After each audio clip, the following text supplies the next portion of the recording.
Perkenalkan, nama saya Anissa Indriani dengan nomor MPM 24035010101 dari kelas Bela Negara G194. Nama saya Tia Madea Rifka dengan NPM 24035010116. Perkenalkan, nama saya Rina Anggreni Agustiandari dengan NPM 24035010105. Perkenalkan, nama saya Adi Pranam Sakrani dengan NPM 24035010102. Jadi hari ini kita berada di Museum Meridian. Cing, ini gambarnya yang termuncul ya teman-teman. Cing. Langsung aja kita masuk. Gimana sih awal mula pendidikan itu ada? Check it out. Jadi riwayat pendidikan itu bisa dibilang setua umur peradaban manusia itu sendiri. Bahkan sebelum manusia menemukan aksara sebagai medium komunikasi dan pengetahuan. Berbeda dengan transfer pengetahuan pasca askara yang bersifat eksplisit. Di era ini pendidikannya bersifat pengetahuan tafsir, alih-alih melalui verbal dan tulisan. Pengetahuan ditularkan melalui pengalaman langsung di alam, sensasi indrawi yang menunggu dan ingatan otak.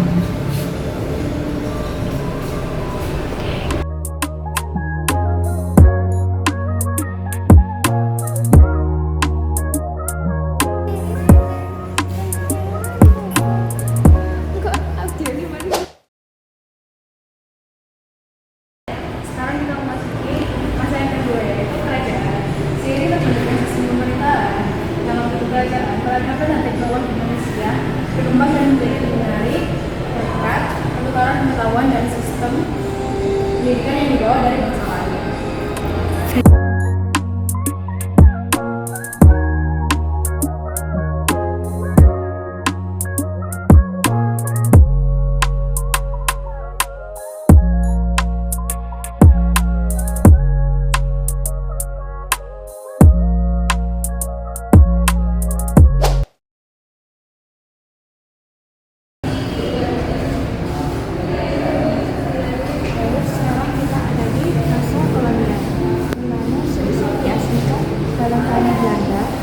Banyak yang mengira Raja Dewantara jatuh tidak bersuara selantang dunia. Kampanye membuka taman siswa adalah pelayanan dalam sinyal beliau yang lebih tak terbentuk. Jadi beberapa cerita menjadi pelopor munculnya sekolah liar yang lain, yaitu tempat meminta kesadaran, terbentuknya semangat solidaritas dan keberanian untuk melawan ketidakadilan. Inilah realita yang paling dramatis bagi pendidikan masa depan. Sejarah organisasi dalam pendidikan tak hanya mencerdaskan, tetapi juga mencerahkan dan membebaskan.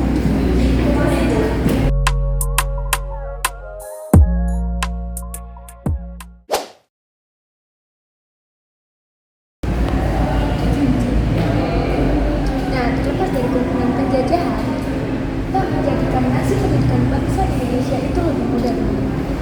Jadi ketika bangsa Indonesia ini sudah merdeka, itu tetap ada tuntutan baru sebagai bangsa merdeka yang harus memiliki kondisi infrastruktur fisik yang sangat unik dan instrumen ekonomi yang mantap.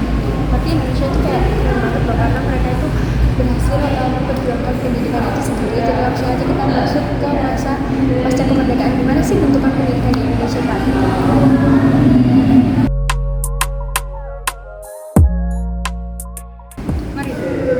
Nah, for your information teman-teman, kalian dulu pasti ketika kecil pernah belajar mengejam dengan buku yang tulisannya kayak ini Bapak Budi, ini Budi, atau ini Kakak Budi. Nah, itu sendiri merupakan konstitusinya dari Ibu Siti Rahmani. Beliau yang kayak mengajarkan kita untuk belajar mengeja juga ya.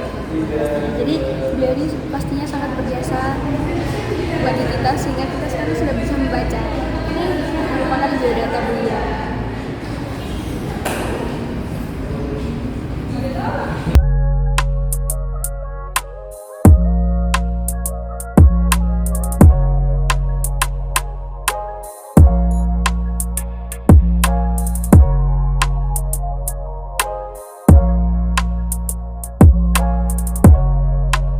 Nah,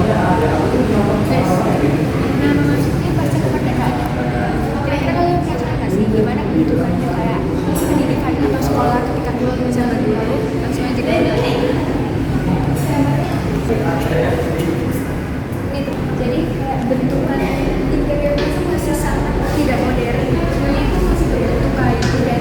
kayak bersambung gitu loh antara kursi dengan mejanya. Sedangkan sekarang ketika kita duduk di bangku kuliah itu kan pasti terpisah, ada yang terpisah, ada yang enggak.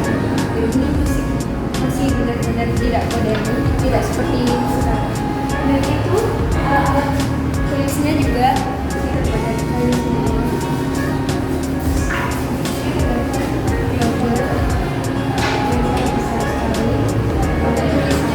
Masih tidak modern ya, menggunakan papan tulis atau blackboard dan menggunakan cardboard. Terus seperti sekolah pada umumnya pasti di atasnya itu terdapat burung garuda dan juga Pancasila ya.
Oke guys, jadi di sini kita udah di masa terakhir dalam perjalanan pendidikan di Indonesia.